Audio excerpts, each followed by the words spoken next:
hari ini, alangkah baiknya kita membacakan doa terlebih dahulu. Nah, untuk ketua kelas, silakan pimpin doanya. Sebelum kita memulai pembelajaran, alangkah baiknya kita membaca doa. Berdoa dimulai.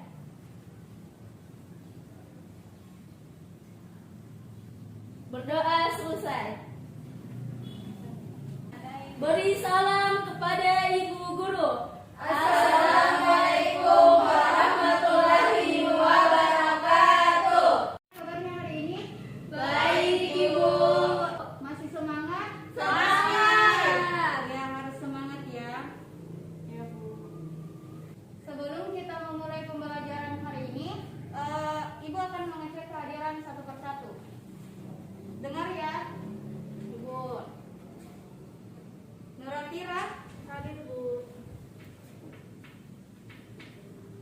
Titi Ramzi, Hadir, Bu. Iris Amelia, Di sini, Bu. ini izin kemana ya? Pulang. Oh, pulang. Reski Ramadhani, Hadir, Bu.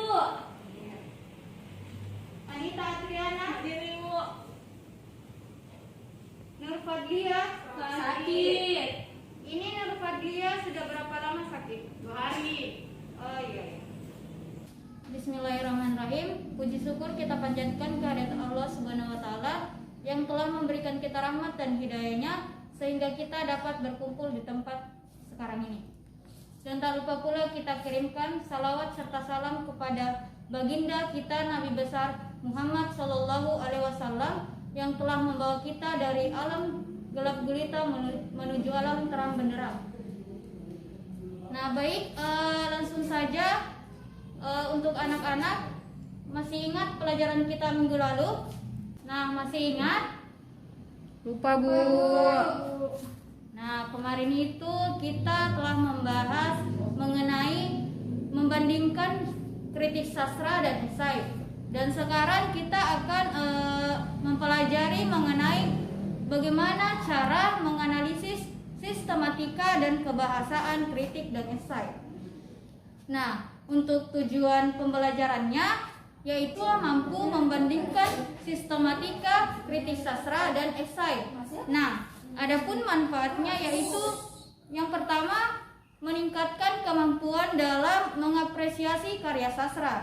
Yang kedua, membuka mata hati serta pikiran pembaca akan nilai-nilai yang terdapat dalam suatu karya. Nah, untuk lebih mengetahui apa itu kritik sastra dan esai. Nah, di sini kritik sastra adalah analisa terhadap suatu karya sastra untuk mengamati atau menilai baik buruknya suatu karya secara objektif. Nah, baik itu berupa puisi, novel, ataupun prosa seperti cerpen. Nah, untuk esai yaitu sebuah karangan atau tulisan yang membahas suatu tema dari sudut pandang pribadi. Bisa dibilang bahwa esai merupakan tulisan yang mengandung pendapat dan bersifat subjektif. Nah, di sini pernah baca buku tidak? Pernah, Bu. Buku apa itu? Novel, Novel. cerpen. Kira-kira pernah? Pernah? Buku apa? Novel. Nah, dari buku novel tersebut adalah salah satu jenis dari karya sastra. Materi selanjutnya mengenai struktur sistematika, kritik sastra dan esai. Nah, di sini ada yang bisa sebutkan atau jelaskan mengenai struktur tersebut. Ada yang tahu? Sepertinya tidak ada ya. Nah, untuk itu anak-anak silahkan buka internetnya masing-masing dan cari penjelasan mengenai struktur sistematika, kritik sastra dan esai. Baik, Bu. Baik, sudah ada yang tahu mengenai penjelasan dari struktur sistematika, kritik sastra dan esai? Anita, Bu. Oh, untuk saudara Anita saya silakan. Pernyataan pendapat berisi yang pertama yaitu pandangan penulis terhadap objek atau fenomena yang disoroti atau diangkat dalam tulisan. Kedua, pada kritik sastra, penulis biasanya mengenalkan objek yang akan dikritik. Ketiga, pada esai, penulis biasanya mengenalkan fenomena atau masalah yang akan dibahas. Untuk saudara Anita Triana yang telah membahas mengenai salah satu struktur sistematika kritis sastra dan esai. Nah, untuk yang kedua Saya siapa? Bu. Oh, untuk saudara Titi saya persilahkan. Untuk argumen berisi tentang bagian ini berisi inti pembahasan. Kemudian yang kedua, pada kritik sastra, penulis memberikan penilaian atau kritik terhadap objek yang telah dipilih. Penulis dapat menguraikan kelemahan dan keunggulan objek yang dikritik dari berbagai aspek dan sudut pandang. Yang ketiga, pada esai, penulis memberikan pendapat disertai argumen terkait dengan fenomena atau masalah yang dibahas. Terima kasih. Untuk bagian terakhir ada yang tahu? Tidak ada ya? Baik, Ibu jelaskan saja. Nah, untuk yang terakhir, penegasan ulang berisi yang pertama yaitu bagian ini berisi simpulan dari pembahasan yang telah dilakukan sebelumnya. Dan yang kedua yaitu pada kritik sastra dan esai, penulisan dapat memberikan simpulan atau penegasan ulang. Selanjutnya, pembahasan mengenai kebahasan kritis sastra dan esai. Nah, Ibu akan jelaskan bahwa kebahasan kritis sastra dan esai itu terdiri dari yang pertama menggunakan pernyataan-pernyataan persuasif, di mana pernyataan persuasif berfungsi untuk membujuk secara halus atau menganjurkan dan menghimbau atau mengajak. Nah, untuk yang kedua itu berisi pernyataan persuasif dengan menggunakan kata atau frasa seperti akan lebih baik jika, sebaiknya, seharusnya, semestinya, dan lain sebagainya. Yang kedua, menggunakan pernyataan yang menyatakan fakta untuk mendukung atau membuktikan kebenaran argumentasi penulis. Nah, penulis di sini bisa pula mengutip pendapat ahli atau pernyataan pendukung lainnya yang berfungsi untuk menguatkan pendapat atau argumentasi penulis. Nah, yang ketiga yaitu menggunakan pernyataan atau ungkapan yang bersifat menilai atau mengomentari. Yang keempat, menggunakan istilah teknis. Nah, di sini itu maksudnya istilah yang pemakaiannya dan atau maknanya terbatas pada bidang tertentu. Nah, yang terakhir itu kata kerja mental adalah kata kerja yang mengekspresikan respons atau sikap seseorang terhadap suatu tindakan, keberadaan, atau pengetahuan. Kata kerja mental tidak berkaitan dengan aktivitas fisik, misalnya menikmati, menyayangi, menyesali, tersinggung, dan lain sebagainya. Nah, itulah penjelasan singkat dari Ibu. Di sini untuk anak-anak ada yang belum paham atau ingin mengajukan pertanyaan seputar pembahasan hari ini? Saya Bu, Nah, untuk saudara Nuratira, Ibu persilahkan. saya ingin bertanya apa saja contoh dari 3 kebahasaan kritik sastra dan esai.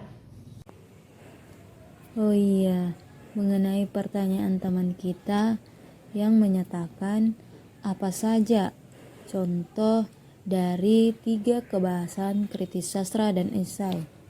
Nah, yang telah Ibu jelaskan tadi bahwa kebahasaan kritik sastra dan esai itu ada 5. Nah, yang pertama menggunakan pernyataan-pernyataan persuasif. Nah, penjelasannya telah Ibu paparkan tadi dan sebagai contohnya yaitu penulis seharusnya mendeskripsikan latar dengan lebih detail. Nah, tadi Ibu jelaskan mengenai pernyataan persuasif itu biasanya menggunakan kata atau frasa. Akan lebih baik jika, sebaiknya, seharusnya, semestinya, dan lain sebagainya. Nah, contoh yang Ibu tadi paparkan, kata seharusnya itu ada pada dalam kalimat. Yang kedua, menggunakan pernyataan yang menyatakan fakta untuk mendukung atau membuktikan kebenaran argumentasi penulis. Sebagai contohnya, masyarakat Indonesia tidak perlu cemas dengan efikasi vaksin CoronaVac. Menurut ahli epidemiologi Griffith Universitas Australia, Diki Budiman, hasil final efikasi vaksin CoronaVac produksi Sinovac di Brasil sebesar 50,4%, tidak berpengaruh dengan efikasi vaksin di Indonesia. Yang ketiga, menggunakan pernyataan atau ungkapan yang bersifat menilai atau mengomentari. Contohnya, eksplorasi setiap kata dan kalimat tampak begitu cermat. Nah, melalui novel ini, Eka seperti hendak menunjukkan dirinya sebagai seorang eksperimental. Yang keempat, menggunakan istilah teknis. Contohnya, jika objek kritik adalah novel, maka istilah-istilah yang digunakan juga berkaitan dengan novel. Misalnya, narator, antologi, eksplorasi, eksperimen, mitos, biografi, dan lain sebagainya. Untuk yang terakhir, menggunakan kata kerja mental. Kata kerja mental itu misalnya kata menikmati, menyayangi, menyesali, tersinggung, dan lain sebagainya. Nah, untuk contohnya, semua penonton menikmati pertunjukan. Nah, kata dalam kalimat tersebut memiliki kata menikmati. Sudah paham? Baik, sampai di sini ada pertanyaan? Tidak ada, Bu. Sepertinya tidak ada. Sepertinya waktu kita sudah habis. Jadi untuk tugasnya cari satu novel dan analisis isi dari novel tersebut. Dan minggu depan silahkan kumpulkan di meja ibu.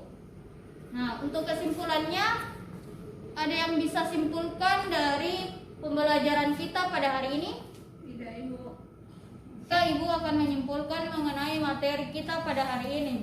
Sebagai kesimpulannya, untuk membuat sebuah karangan ilmiah, khususnya kritik maupun esai, kita harus memiliki pemahaman yang baik mengenai pengertian dari kritik sastra dan esai, dan struktur kritik sastra dan kebahasaan. Nah, itulah kesimpulan kita pada hari ini. Sebelum kita mengakhiri pelajaran pada hari ini, untuk itu silahkan ketua kelasnya memimpin doa sebelum kita pulang. Sebelum kita pulang, marilah kita membaca doa. Berdoa dimulai. Berdoa selesai. Beri salam kepada Ibu Guru.